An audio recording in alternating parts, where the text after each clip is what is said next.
Mən bu mahnının cavan yaşda dünyasını dəyişmiş Sinanın dostları tərəfindən onun əziz xatirəsinə həsr edirəm.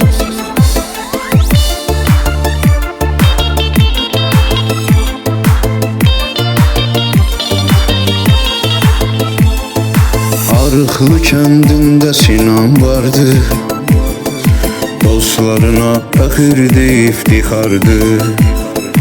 Təəssüf eləyirik cavan yaşında, səni bizdən ölüm gəldi apardı.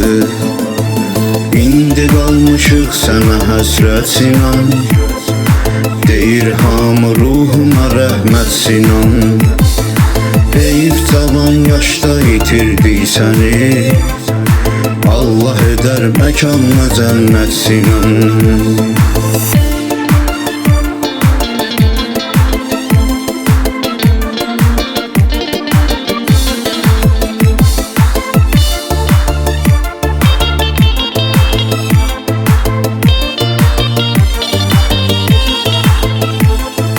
Elçində düşdü həmin qəzaya, bu acı xəbər saldı bizi bəlaya.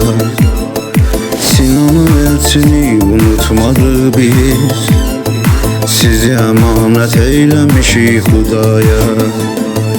İndi qalmışıq sənə həsrət Sinan, deyir hamı ruhuna rəhmət Sinan.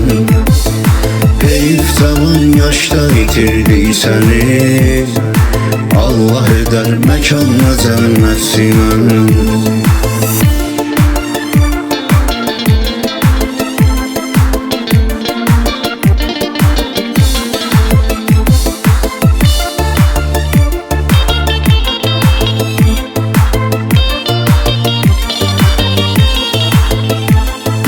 Dostların ürəyində bir dağsınız, ölməmisiniz, dostlar üçün sağsınız.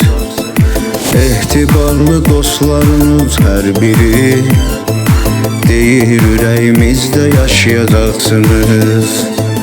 İndi qalmışıq sənə həsrət Sinan, deyir hamı ruhuna rəhmət Sinan.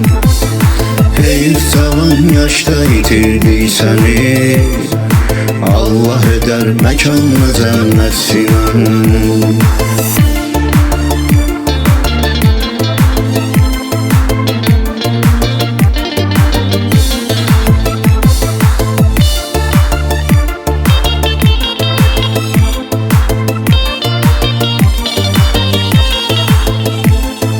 Heyf fələk ömrə vermədi yaman, yandı ürəyimiz alışdı yaman.